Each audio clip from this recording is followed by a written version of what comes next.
स्वागतम बच्चों, मैं उमाशंकर तिवारी, तुम्हारा कक्षा अध्यापक एवं हिंदी का शिक्षक। पिछले वीडियो में हम लोगों ने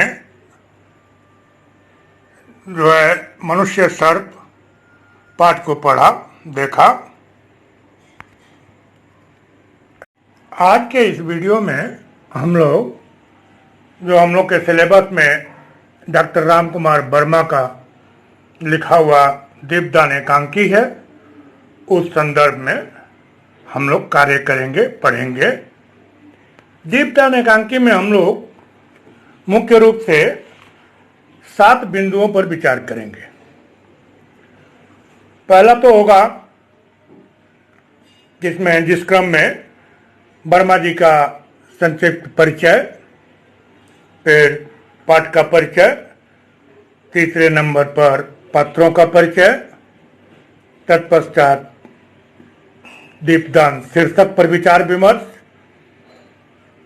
दीपदान का उद्देश्य, उसका संदेश और मुख्य पात्र जो हैं पन्ना, बनवीर और सोना, इनके चरित्र चित्रण पर के मुख्य बिंदुओं को हम लोग देखेंगे।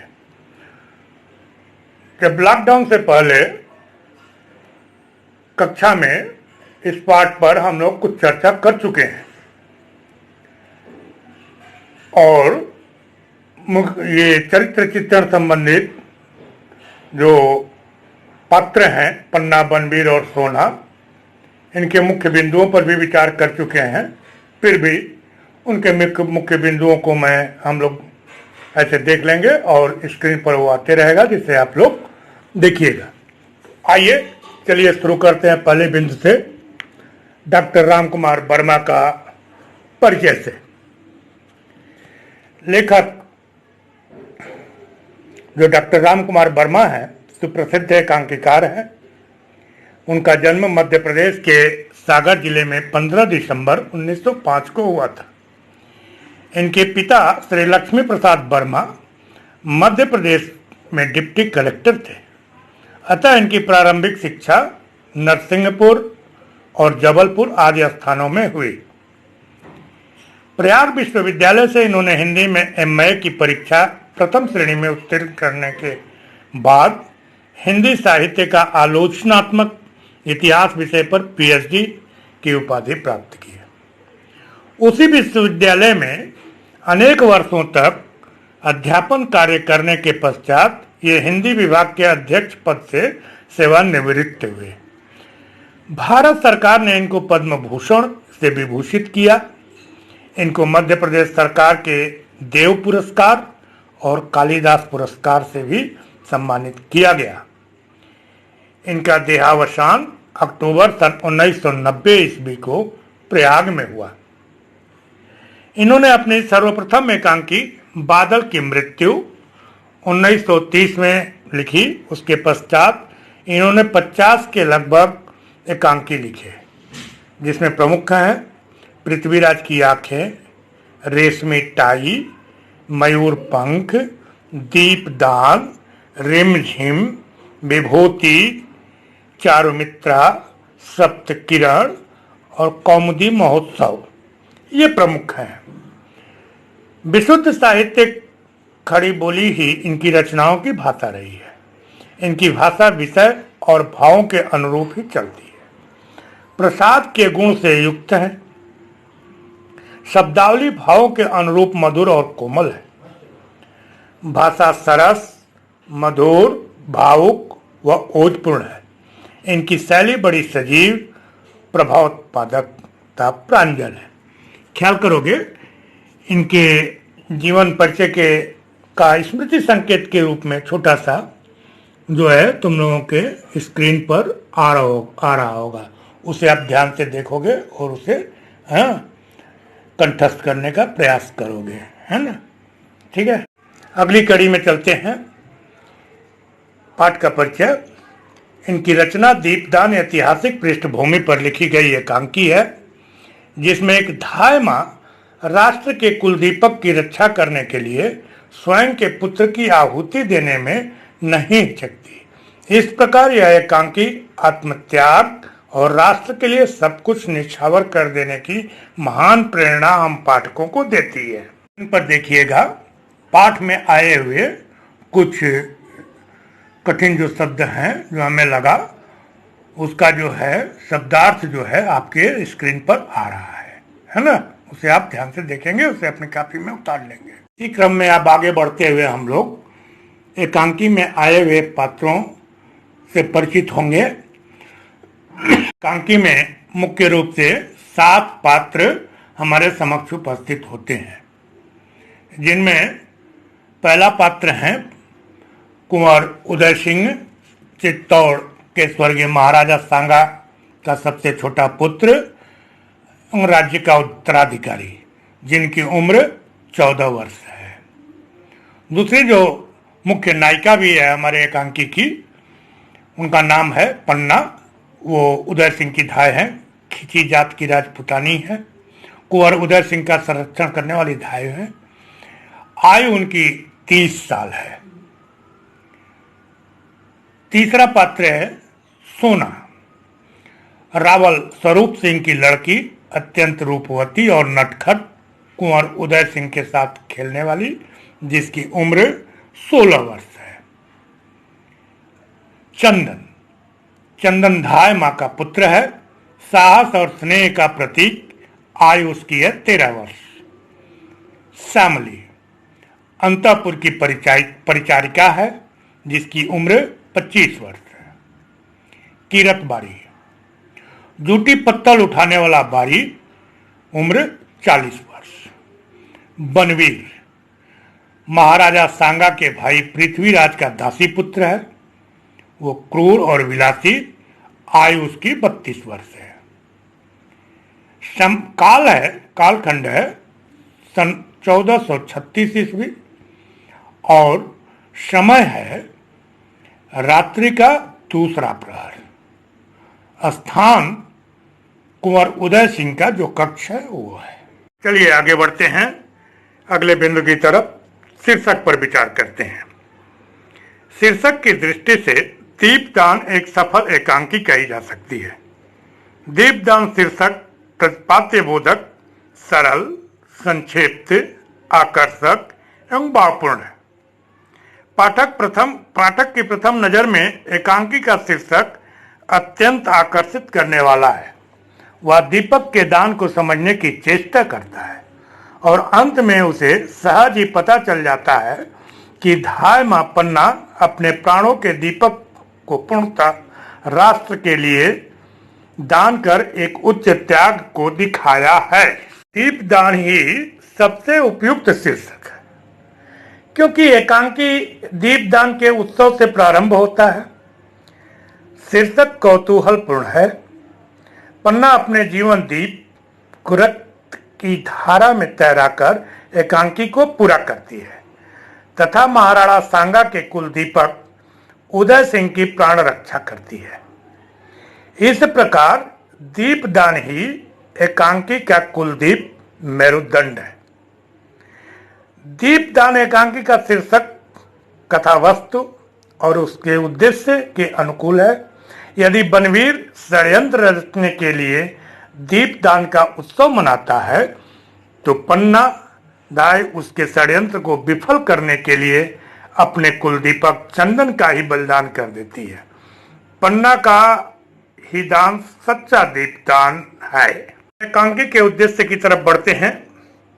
एकांकीकार का मुख्य उद्देश्य एकांकी के माध्यम से पाठकों अथवा दर्शकों के समक्ष पन्नाधाय के देश प्रेम और राष्ट्र हित के लिए अपने व्यक्तिगत और पारिवारिक हितों के बलिदान और त्याग को दिखलाना है।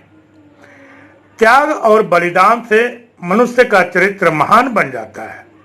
दूसरी ओर स्वार्थ लिप्सा से मनुष्य बनवीर की भांति नीचे गिर जाता है।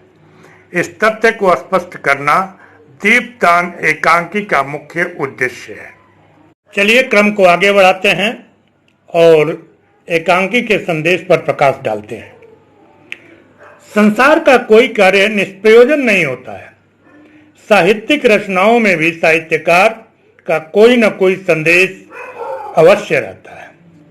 पश्चिमी विद्वान मानते हैं कि कला कला के लिए है, किंतु भारतीय विद्वानों का मत है कि कला जीवन के लिए है।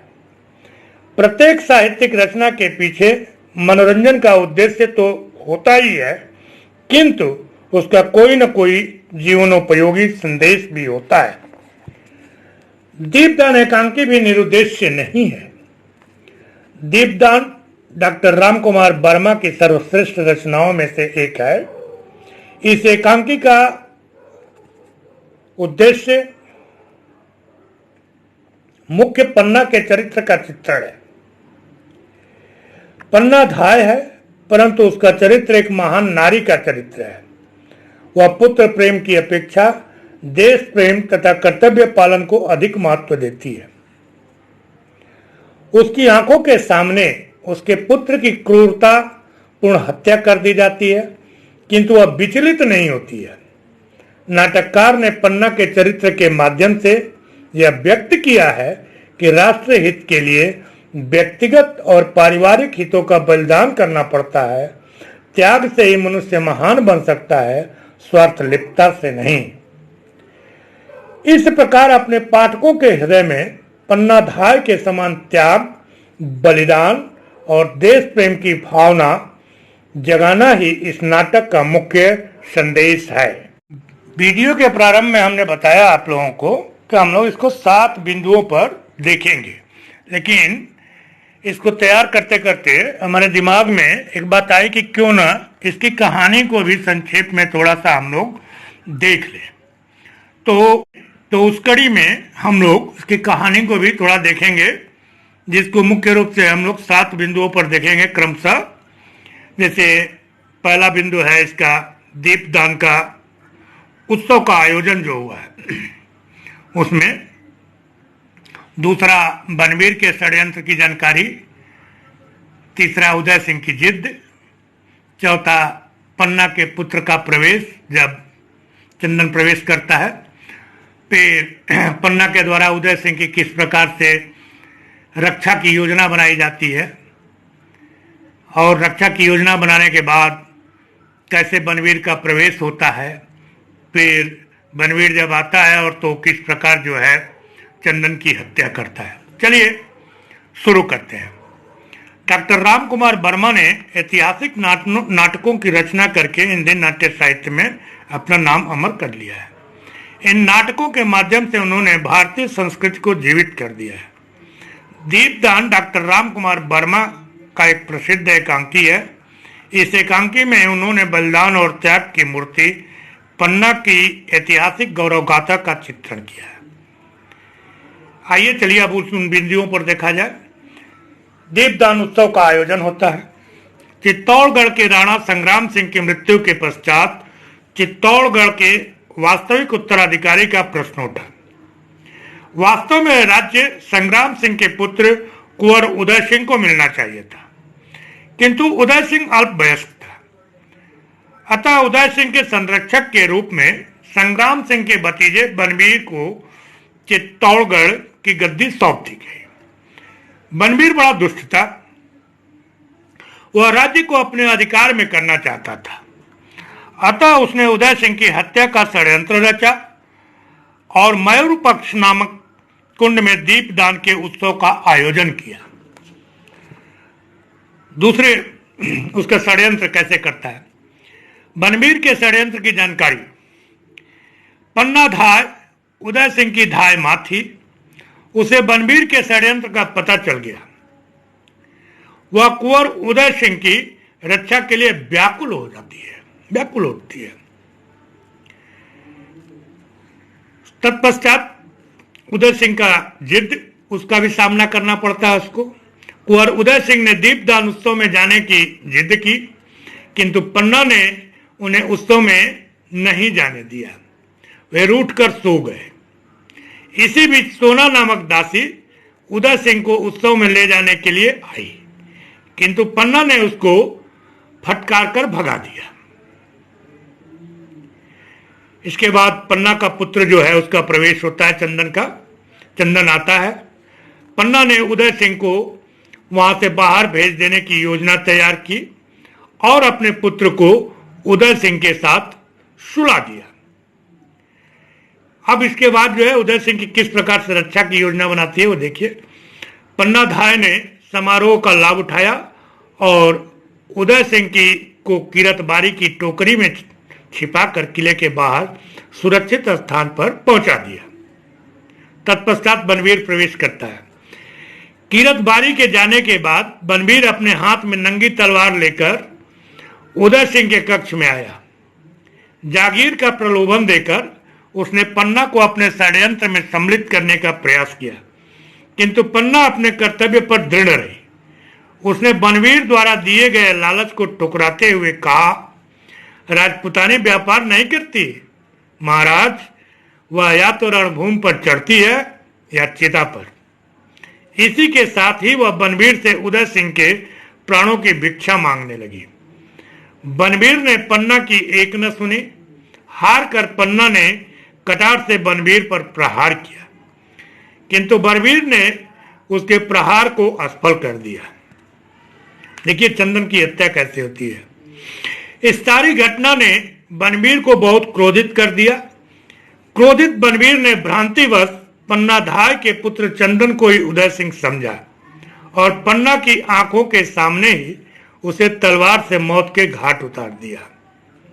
इस अवसर पर बनवीर का संवाद उसकी क्रूरता का परिचय देने के लिए पर्याप्त है। यही है मेरे मार्ग का कंटक। आज मेरे नगर में स्त्रियों ने दीप दान किया है, मैं भी यमराज को इस दीपक का दान करूंगा। यमराज लो इस दीपक को, यह मेरा दीप दान है। बनवीर के इस क्रूर कांड और पन्ना के अपूर्व त्याग के साथ ही एकांकी समाप्त हो जाता है। शुरू में हमने कहा था आप लोगों से कि अंत में जो है ये पन्ना, बनवीर और सोना का किस प्रकार का चरित्र है, इसके मुख्य बिंदुओं को हम लोग देख लेंगे और जब आप पाठ पढ़ेंगे तो उस हिसाब से इसका चरित्र चित्रण हो जाएगा ना। लेकिन आपको पाठ तो 2 से 3 बार कम से कम और अधिक बार ध्यान से आपको पढ़ना पड़ेगा। और इसको इन बिंदुओं को मैं लिख करके स्क्रीन पर दे रहा हूं, जिसे आप देखिएगा और इसको ध्यान में रख के पाठ को पढ़िएगा। आइए पन्ना के चरित्र के मुख्य बिंदुओं को देखते हैं। बहुत साथ में हमने दिया है। पहला है राजभक्ति, दूसरा त्याग और बलिदान, तीसरा कमल सा कोमल और वज्र सा कठोर हृदय। तभी ना वो अपने बच्चे को, चंदन को जो है उदय सिंह के सैया पर सुला देती है ना। और अंत में उसका देखिए आप पीछे की हत्या हो जाता है बनवीर के द्वारा। चौथा वीरांगना, पांचवा निर्लोभी, छठवां धैर्यवती, सातवां चतुर और दूरदर्शी, और इसके साथ साथ अंतिम बिंदु पन्ना निर्भीक भी है, डरती नहीं है। आइए बनवीर के चरित्र चित्रण के मुख्य बिंदुओं को देखते हैं। क्रूरता, बहुत ही अत्यधिक क्रूर है। दूसरा निर्दयता, तीसरा शराबी, चौथा राजद्रोही और स्वार्थी, पांचवा कूटनीतिज्ञ, छठवां कायर। दीपदान उसके कूटनीति का ही हिस्सा था। सोना का चरित्र, सौंदर्य की प्रतिमूर्ति, दूसरा वाकपटु एवं शिष्टाचारी, तीसरा सीधी सादी युवती, चौथा दिग्भ्रमित। ये तो रहा इन लोगों के चरित्र का मुख्य बिंदु, जिसे आप पाठ पढ़ करके और अपने अपने हिसाब से ध्यान से उसको अपने नोट्स में उतारिएगा। और जितना स्क्रीन पर आ रहा है शब्दार्थ है, चाहे मुख्य पात्रों का परिचय है, फिर आपका ये चरित्र चित्रण के जो मुख्य बिंदु हैं, इनको भी आप लोग जो है उतार लीजिएगा ये अपने कॉपी में। और जैसे लेखक परिचय में स्मृति संकेत के रूप में हमने उनका दे दिया, कब जन्म हुआ, कब मृत्यु हुई, जन्म स्थान क्या था, पिता कौन थे, सम्मान, भाषा, उनकी शैली और उनकी प्रमुख रचनाएं। तो ये हम लोगों का पाठ करीब करीब अगर आप लोग 2 से 3 बार, हाँ रीडिंग तो करना पड़ेगा, ध्यान से करना पड़ेगा। और एकांकी को पढ़ते कैसे हैं तुम लोग ध्यान दो, इसको 2-3 बार हम क्लास में जो है बढ़िया से बता चुके हैं कि एकांकी को शुरुआत कैसे करते हैं। अब उसको वीडियो में हम नहीं बता रहे हैं, आप लोग उस हिसाब से इसको तैयार कीजिएगा। और यहीं पर हम लोग अब वीडियो को ख़त्म करते हैं, अगली वीडियो में देखते हैं कि क्या देते हैं, है ना। चलिए आगे बढ़ते हैं। धन्यवाद, बहुत बहुत धन्यवाद आपको। मैं समाप्त करते हैं।